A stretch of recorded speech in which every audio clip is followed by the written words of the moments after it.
And we are back once again, only on Last Call. Last Call with the alcohol, only on the Last Call YouTube channel. Joining me here, this manual is going to be back in action. It will be August 12th on Bellator 284, Gracie versus Yamuchi. And this will be in action once again as he'll be taking on Mark Curry in heavyweight scrap. Well, once again, he's betting big on himself that this will be leading to some, hopefully, a contract and some more money. I'd give you rising heavyweight prospect. I give you it's Bailey Schoenfelder. Bailey, start off here with a big question. So this fight here, it's a single fight contract. How much pressure is there on you in terms of you don't have, and I'm guessing, they don't want you to win, but they want you see you win impressively so that it bangs the war drums and companies are going to be offering you a contract. Right. I mean, I try not to think about that stuff too much. You get caught up on worrying about all that stuff in the future. I think it kind of throws you off your game mentally, or at least for me, it does. So I just try to focus on going out there and showing what I can do. And hopefully that ends up being something spectacular that gets people's attention. So take us to your opponent. It's Mark Curringer. He's 1-1 in the pro ranks. He has an extensive amateur background. He's 6-3 in the amateurs. When you see him, and he's a big guy, like what makes him dangerous? From what you know, like what kind of fighter is he that could give you problems if you don't treat him seriously? Well, from what I've seen of him, he's big. He comes out hard and fast, and I think that's probably the biggest thing that I got to watch out for. Is he a little unpredictable and really just lets it fly right away. So I think if I can weather that storm, it should be smooth sailing after he kind of gasses out on me. And other than that, he's just he's like you said, he's a big dude, 6'4", 6'5", cutting down to 265. You mentioned that. When you have guys like that who are very wild, who come in there and they're just throwing haymakers, big shots there, how big is that first 30 seconds where it's like, okay, just don't get caught, don't leave myself exposed, just weather the storm, and there will be an opening, for either a double leg takedown, for a counter left hook, something, because he's going to come in wild, and I just going to be patient. Yeah, that like you said, that's the biggest thing. Stay calm, stay patient, and you really just got to be firm in there and know that as long as you stick with your training, there's not too much that can happen that can go bad. I mean, obviously crazy stuff happens, but as long as you don't panic and do something stupid, you should be all set. We're going to go back to this fight, this event in a bit, but take me back to your last fight. It was Bellator debut. It was you versus Corey Mogenberg, Bellator 265. What went right? Did anything go wrong? And what was it like for you where it was, usually there's fights, and it takes a while for people to show up. And yet this fight card in South Dakota, they were packed, from the beginning. There was a lot of people there. They were getting, hooting and hollering, and they were, getting, passionate about it, even, in the opening bell. Yeah. Even like just for me personally, since that's Sioux Falls is real close to home, I had a bunch of people that came from Minnesota, that friends from college and stuff. My family was there. And then obviously people from back home came to watch me. So there was almost a whole section that was there to watch me fight. And that was really cool. Everybody was lighting up like on the walkouts and stuff. And I kind of had to focus and not let the butterflies get to me. But I think pretty much everything went right for that fight. About the only thing that went wrong is I don't even know if people noticed or if anybody knows this, but about a minute in, I actually broke my hand on one of my punches. So I finished that fight on the ground with a broken hand. that was about the only real speed bump in that fight. When did you feel the pain, and how tough was that when all of a sudden you realize, yeah, there's something wrong with your hand, and it's like, should I still keep punching? Should I throw it some more? Oh, God, Right. I can't make a fist. I mean, something's not good here. Yeah. I mean, honestly, it didn't really hurt. I felt like the sensation of it break because I hit him like right in the forehead, and I felt, it started tingling, and I felt it pop. But like the adrenaline was so high, like it wasn't like, oh, this hurts so bad, I'm gonna have to stop. It wasn't really any pain at all. And then I kept kind of hitting him with it. I tried to hit him with like the back of my fist, especially when he was on the ground, which wasn't probably a great idea because I think it just messed it up even further. And then at one point I had him in a Von Flu, and I was trying to squeeze, and I could feel that bone pulling apart in my glove. And I had to bail on the submission because of that. But yeah, the pain wasn't really an issue. I was just trying not to completely mess it up. So I had to, I finished it with elbows instead. So that worked out. Yeah, I was gonna say, like, because I'm watching you. If you have a choke, and all of a sudden you give it up, and you're working something else. I mean, like, well, really, people go, oh, wow, we can just do what Uriah Faber does. Just use one hand, grab the wrist. Like, how tough is it, throwing, attempting chokes when one hand is broken and you can't you can't clasp your hand, just try to just squeeze harder. Right. And yeah, I mean, if it would have been a different choke, it probably would have been a different story if I didn't need to like grip both of my hands together, like if I had a rear naked or something and I could get it in the crook of my elbow. But with that particular choke, yeah, I had to pull with my hands, and then I wasn't even positive if it was on. If I was just going to sit there squeezing and messing my hand up for nothing, I couldn't really tell if it was on. So I bailed on it and looked for something that was a little higher percentage. All right. I gotta ask, how the hell did you get involved in this in the first place? Because you played football. I mean, you were as a standout for Minnesota Golden Gophers here. What made you, this former Golden Gopher linebacker decide, yeah, you know what? I'm going from football to MMA where there's not much money. It's painful. You are running around like crazy. And oh, by the way, every part of your body hurts after practice. Yeah. Yeah, that when you say it like that, it sounds kind of crazy, but well, I have a wrestling background. I wrestled from when I could walk till I graduated high school. I was a state champ, undefeated state champ in South Dakota my senior year of high school. Um, Decided that I didn't want to do that in college because I was cutting weight and I was miserable by the end of every high school wrestling season. So I went the football route because I really enjoyed football, and I'm happy I did. I got to experience football at that level, and I got to eat as much as I want and lift and get big and keep growing.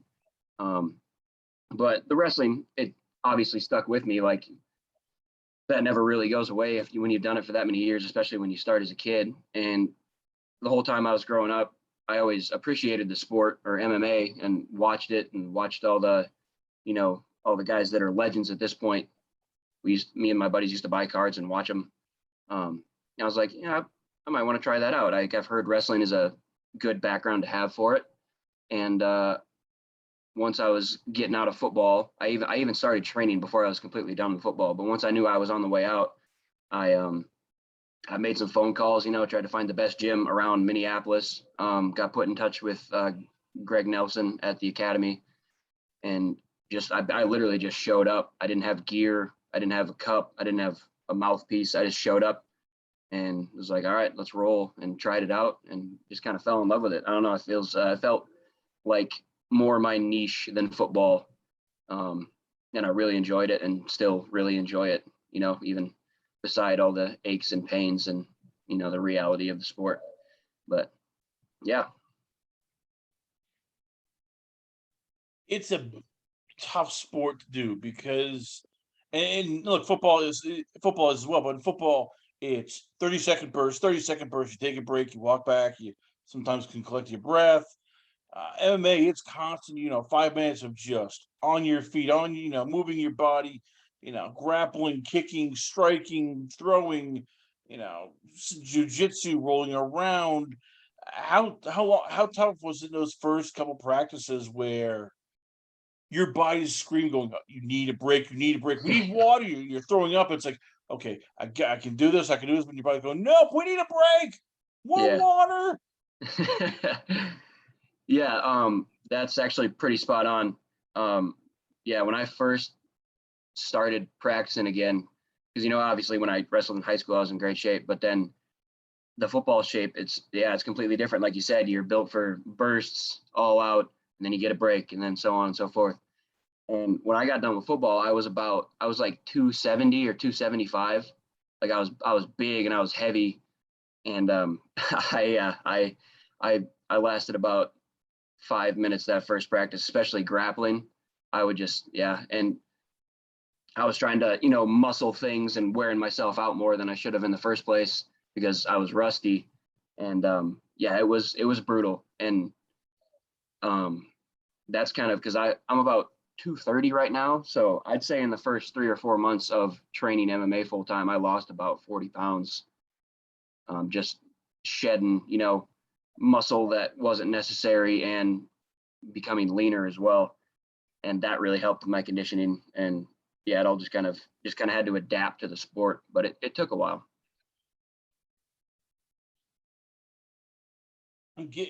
You graduated 2020.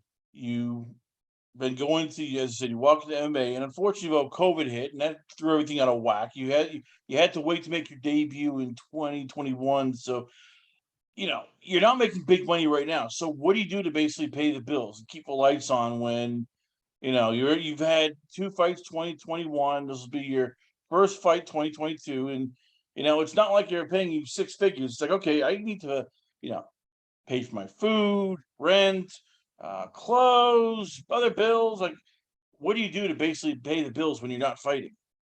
So I finished my undergrad in 2019. Got done with football in 2020. That's when I started training. And then I was in grad school from 2020, and I just finished my master's this last December. So I just got out of school. So during that time, I was literally just doing school and fighting, and I had loans and stuff that were keeping me above the water. But now with my 2 degrees, I like personal train people. I do like strength and conditioning stuff. That's what I got my degree in kinesiology and my master's in sport and exercise science. So that's kind of my, plan B fallback after fighting, like my career path, the strength and conditioning, personal training. I want to work with athletes and stuff like that. So that's what I've been doing on the side to make money. And, the schedule's flexible. I'm even doing it here down in Florida during my camp. I'm doing it remotely, on Zoom calls. So it's pretty nice. It works out well. It's easy to train other fighters and help guys out in the gym there. It's a whole different story when you're training people who are like, yeah, we want to get in shape and do this, and you're going, okay, we're gonna do this, this, and this, and they're gassing after 5 minutes. So how much does this help you like just become more patient, almost a better fighter, because you understand, like, okay, yeah, I'm helping this middle-aged person try to get in shape, and I can't just start screaming. I'm going, you can't do push-ups.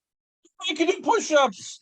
I can do 5 in my sleep. Wow, how come you can't do 5 push-ups? Yeah, I definitely had to kind of broaden my perspective because my whole life I grew up in an intense environment, especially college football. Everything's crazy, and even like in my final years of football, I was kind of a leader in the weight room, and you're screaming at guys, and it's super intense. And then I had to broaden my perspective, kind of see it from just a normal person's point of view, and really kind of brought me down to earth. And I became more patient, and had to kind of adjust my attitude a little bit there because I don't want to scare people away or make them so sore that they don't come back the next day. But it definitely was a moment of maturing for me, I would say. Last 2 questions. I'll let you go. First, how much, I guess, responsibilities or even some like obligations do you have for this fight coming up in terms of you're going to be selling tickets because people are going to go watch you fight? I mean, once again, you're back in South Dakota. nearby where friends and family can see you. A lot of people got to be making the drive. Are going to be there. I'm guessing you're going to be doing more interviews. You'll be, I'll probably have you even do like the media days. Like, how tough is it for these kind of fights where it's like, no, like I'm not just a fighter. I'm also like having to do, worry about getting tickets for people, worry about the after party. Oh, by the way, we get media duties. It's like you want to focus on fighting, but there's all this other stuff that comes with it. Yeah. I mean, I became pretty good at handling stuff like that, I would say, in my college football career, because there's always football, but especially with college football, there's all sorts of like extra things you have to do. Like we're doing team events and we're doing like charity work and we're doing media stuff. And I kind of became accustomed to that, especially like we started pretty small, had a rough season the first year with Fleck, and then we got to that 2019 season, which was phenomenal. So we kind of built up to it, and I kind of got gradually introduced to it. So I mean, yeah, getting people tickets, doing media stuff, it's not too big of a problem for me anymore at this point. And it's not like that high caliber of a fighter. I don't have that too many people coming after me for media stuff and stuff like that. But yeah, I'd say I'm pretty well adjusted to it, at least from college football. You mentioned earlier that you don't put too much pressure on yourself for fights. But once again, this fight's going to be Bellator 2. It's going to be 284. So it's in once again South Dakota, and it's you fight by fight contract.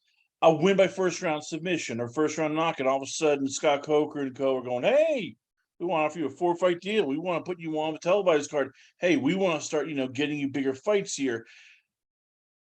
So how do you avoid the pressure of, hey, I gotta get a first round knockout. I gotta get an impressive victory here. I can't just win by decision. I gotta win so that people are talking, going, we gotta sign Bailey Schoenfelder because hey, he's the next big super stud heavyweight since Cyril Gagne. Yeah, I mean, yeah, like all the things you said, like I have to do this, I have to do that. I try not to think in that sort of, I try not to run things through my mind in that mode, and I try to keep everything self-referenced.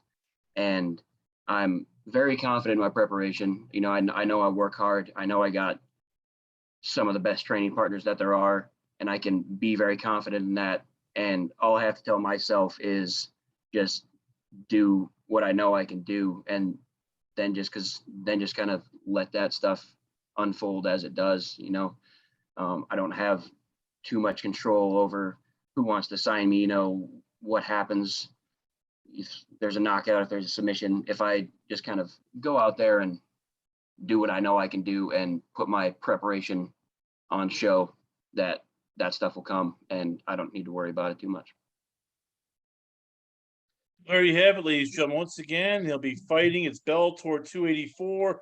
We're taking on Mark Carrier in a heavyweight scrap. Well, I'm telling you, the sky is limited for this young man. I give you once again the pride and joy of Minnesota Golden Gophers football. I give you it is, well, the berserker himself. I give you Bailey Schoenfelder. Bailey, before I let you go, so where can fans check you out at? Where is the Twitter page, Instagram, the website, and more importantly, who are the sponsors going to be for this fight coming up? So my Instagram is Shoney43. So SCHOENY, and then 43 was my football number. My Twitter, I don't even go on Twitter, man. I'm not very good at the social media stuff. I think my Twitter is Shoney B, I believe, SCHOENYB. Don't have a website. And as far as sponsors I got right now, I have Any Glide, which is a company that belongs to a friend of mine. And then I had the Grey Duck sponsor from my first LFA fight. And then obviously I can't have that on my shorts for Bellator, but we're thinking about doing like a tailgate party or something like that for the Grey Duck thing. So I'll see how that all unfolds, but that's about it right now. Bailey Schoenfelder, ladies and gentlemen, once again, always on a pleasure having on the show. We come back. Got a lot more going on here, only on Last Call. Last Call with the Alcohol, only on the Last Call YouTube channel.